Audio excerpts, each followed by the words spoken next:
Good friend of ours and a guy we lean on for a lot of information in trying times like this. Our friend Dr. Dennis Norem is on the line from Mercy Health. Dr. Norem, good morning to you.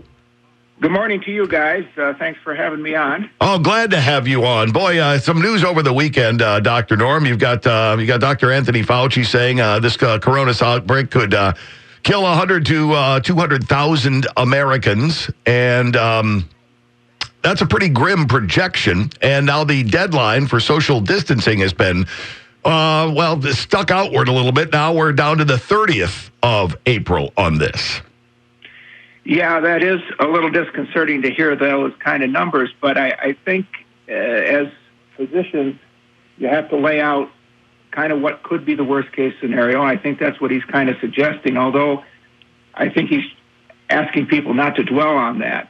I was just looking at the most recent statistics here. In U.S., we've confirmed about 142,000 cases with right around 2,500 deaths. We're a long ways from several hundred thousand, but we have several weeks to go before we see where this thing is going to finally taper off. Now, the social distancing thing that we're all, not everybody, but most people are attempting to employ, is this the key to it based upon what you're looking at? Because now I'm looking at another thing saying our social distancing should be at least 8 meters, not 6 feet. That, yeah, social distancing is important, but we're not doing it right. Well, I suppose the further apart, the better. But I think if we look at what China's been able to accomplish with social distancing and shutting down things, they were able, as we can see, to really slow down and almost stop the transmission. So I think it is working, and it's one of those things that it's not an absolute number. The better we do, the further apart we stay, the better we do. And it seems like we're doing fairly well in Winnebago County when it looks like we've only had 13 cases as of yesterday. I think they announced 2 new cases in Winnebago County, so a total of 13.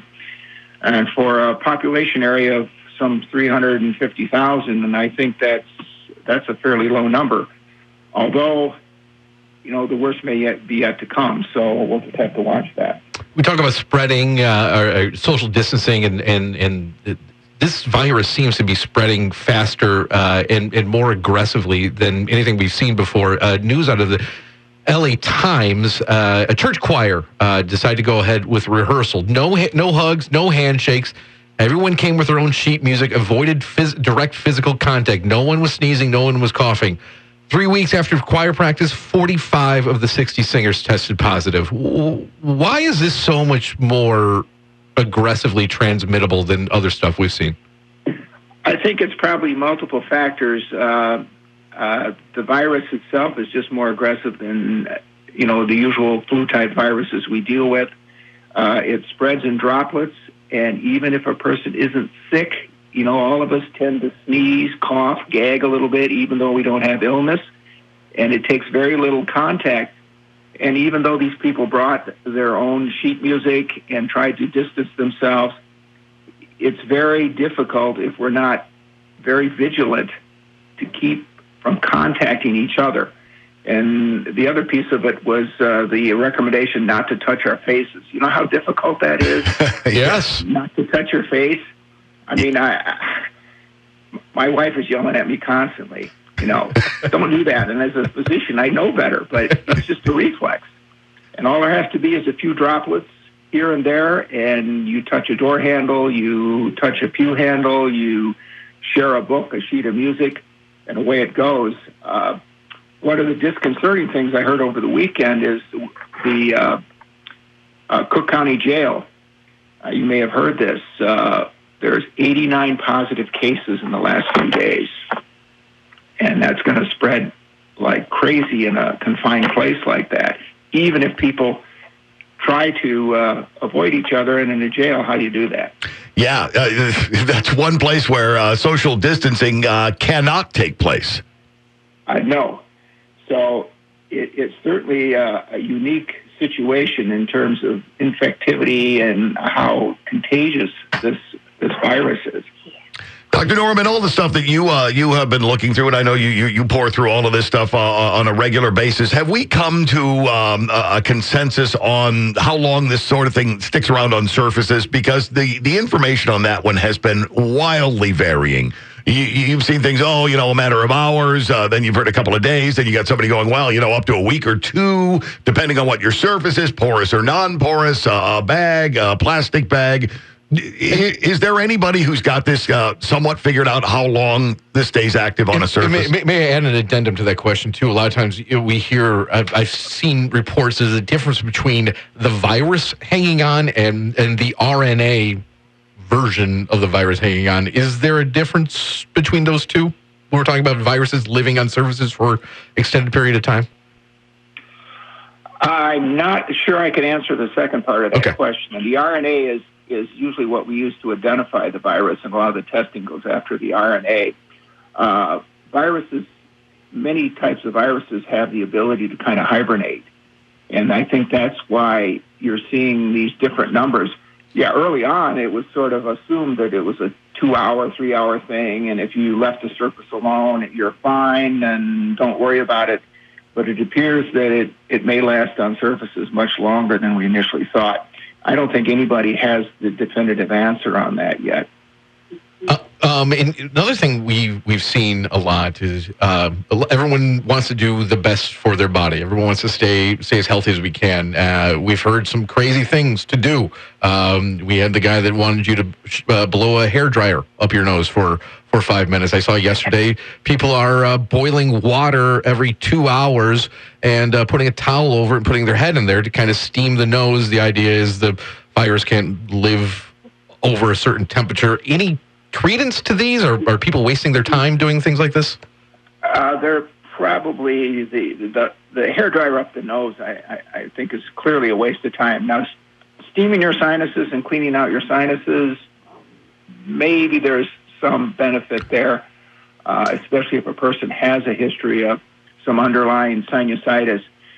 Going back to the concept that if you have any kind of chronic disease, you may be more susceptible. But I think there's a danger of sticking air up your nose. Okay. Yeah, there seems to be several things wrong with that. Venue, how much moisture.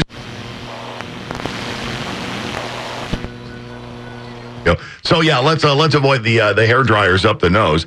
I was reading a little bit about an Oxford professor, expert in epidemiology and viruses and all that, who has posited the theory that maybe this came through a little sooner than we thought that it did, and that a bunch of people may have already gotten it and have gotten through it and are beyond it, but they won't know until they pull some fairly decent swaths of the population in for an antibodies test to see if that indeed backs up her theory. I think that's an excellent theory. It was interesting that towards the end of our flu season, which here, starts usually in December and extends on into the end of March, sometimes April, we saw some pretty nasty flus. And a lot of us wonder if those nasty flus were in fact COVID-19.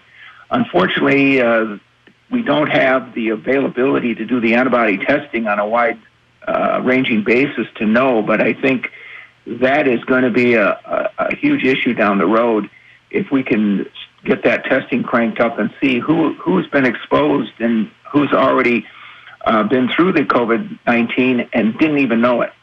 We just don't have that data. Yeah, because I was reading that it was her hypothesis that there are literally millions of people who may have already gone through it, might have shown no symptoms, might have shown some minor ones. You're not quite certain how it affected each person, but afterwards have come through it. And if so, that would change timelines a little bit and may speak to an earlier peak or an earlier ebb, something along those lines.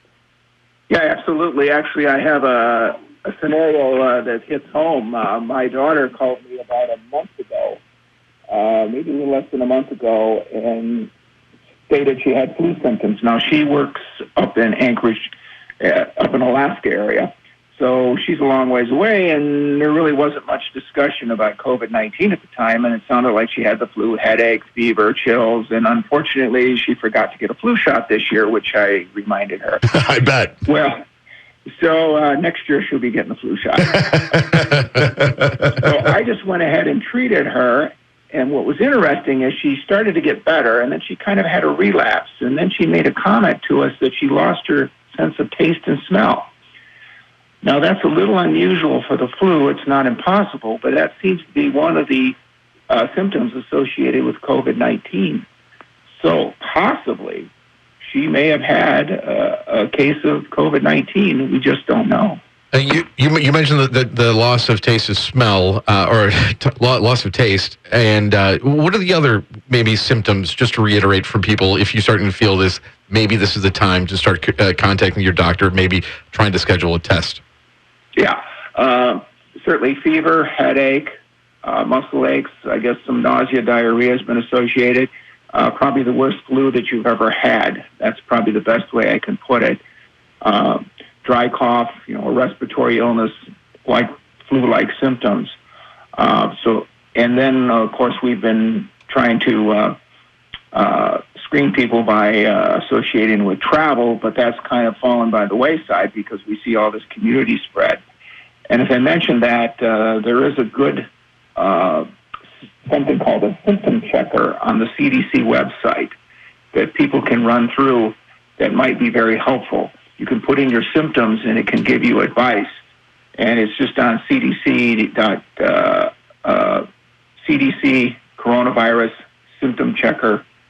It's pretty easy to find on the internet. Yep, I just did it. In case you didn't get all that, just type in CDC Symptoms Checker, and the very first thing that pops up is exactly what he's talking about right there, where you can go, you fill in your symptoms. There's a coronavirus self-check, symptoms testing, daily life and coping, what you need, who needs extra precautions, frequently asked questions, travel, all sorts of things. This is a very comprehensive website. Yeah, I think it's excellent. I also would recommend people work with their primary physicians. I know I work for Mercy. We have a hotline number. I think all the other institutions in town have the same thing. They have recommendations if you need to be checked, where to send you. We are doing drive-through testing. We don't want people who are highly suspicious of COVID obviously coming into the office. So check with your primary, check with a hotline. Check with the health department, several different places here locally that you can get information.